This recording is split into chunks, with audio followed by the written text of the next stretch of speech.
역할과 관련해서 검증을 김용태 해야 된다는 비대위원장이 이제 김건희 여사 과거 행위 관련된 사과를 하면서 이번 선거에서는 이제 영부인 향후에 영부인이 될 사람에 대해서도 검증이 필요하다라는 이야기를 하면서 이제 얼마 전에 제기했던 이제 TV 토론 부분과 관련된 얘기라고 생각이 되는데 TV 토론 부분을 제외하고라도 검증을 하겠다 이런 얘기를 했습니다. 여기에 대한 얘기 먼저 듣겠습니다.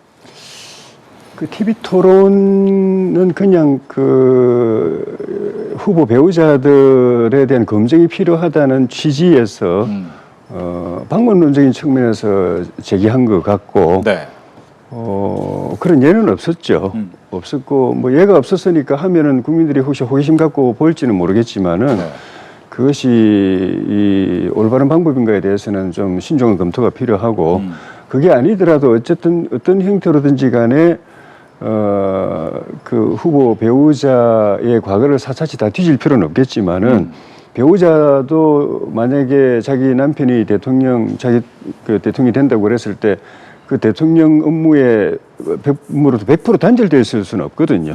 의전이라든지 최소한의 부분은 같이 할 수밖에 없기 때문에 같이 하는 데 있어 가지고 좀 흠이 될 만한 하자가 될 만한 것들이 과거에 살아오는 과정에서 있었으면은 그걸 한번 정리하는 과정이 필요하고 그다음에는 그 이후에 대통령직 수행 과정에서 부당하게 자기 배우자라고 해서 대통령이 남편이라고 해서 또는 뭐 여자가 대통령이 된다고 뭐 여자가 또 박근혜 대통령 같은 경우 여성이 대통령이 된다고 했을 때는 또 내 그 부인이 내 아내가 대통령이라고 해서 거기다 부당하게 또 개입한다든지 하는 걸 이제 차단하는 게 중요하고 그다음에 결국은 그 대통령이 된 사람 본인의 의지가 중요한 거거든요. 제도가 없지는 않습니다. 지금 뭐 청와대 안에 옛날에 그 대통령 민정실이라든지 또 친인척 관리 부서들이 다 있었는데 그거를 그 대통령 본인이 제대로 가동을 해서 나와 내 아내와 내 가족과 친인척들을 투명하게 감시, 비판 또 견제하도록 그 기능을 제대로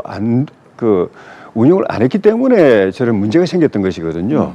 그래서 대통령이 당선되는 사람으로 하여금 그걸 공사를 분명히 구분해서 또 제도적으로 그런 그 문제를 예방하도록 만들어내는 제도가 제대로 기능할 수 있도록 대통령을 압박을 해야 되고 만약에 대통령이 되고 나서 그런 이제 권력의 어떤 사유화가 돼가지고 그런 걸 잘 안 한다 하면은 그 야당은 당연히 그 문제 지적할 것이고 그 대통령을 만든 대통령 정당이 또 가까운 사람들이 그걸 대통령에게 고언을 해야 됩니다. 직언을 해야 되고 그걸 못하고 뭐 권력을 잡았으니까 그것도 이제 호가호위하고 그래서 뭘 얻어보려고 하고 그 쓴소리 안 하려고 하다 보니까 저렇게 다 망하는 것이거든요.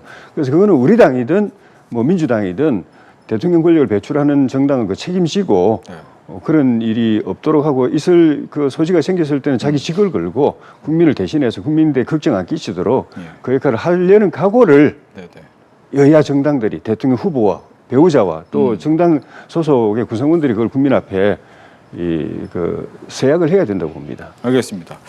즉 후보자의 배우자 검증을 어디까지 해야 될까에 대한 또 고민도 있을 것 같긴 한데 일단 검증하자라고 이제 이야기를 한 거잖아요.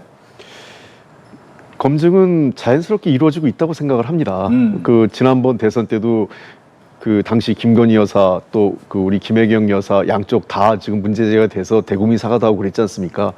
저는 그래서 이 두 사람은 실제로 선거의 당사자들이 아니에요. 그러니까 간접적인 방식으로 이미 언론들이 검증을 하고 있는 겁니다.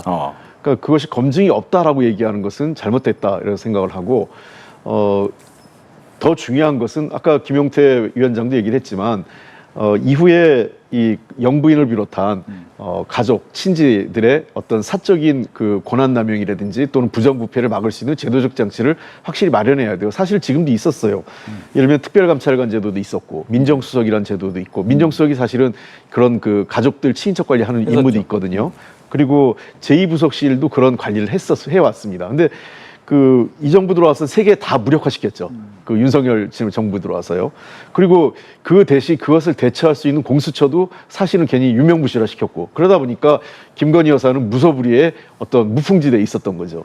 저는 김용태 위원장이 선의는 뭐 제가 인정을 하겠습니다만 선의가 너무 얄팍한 수로 비춰지면 정치적으로 이득을 얻지 못합니다. 오죽하면 이준석 의원이 내가 이 앞에 있었으면 뭐라고 했을 거다라고 할 정도로 굉장히 이준석 그 후보도 불쾌감을 드러냈는데요.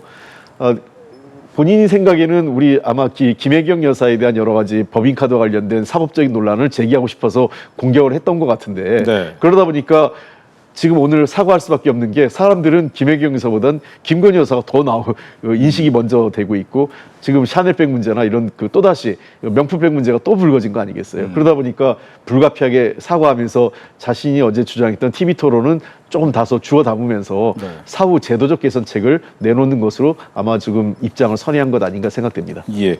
지금 뭐 준비된 시간이 거의 다 돼 가고 있기 때문에 이번에는 국민의힘 얘기 중에서 제일 관심이 가는 것이 이제 단일화 부분이잖아요. 근데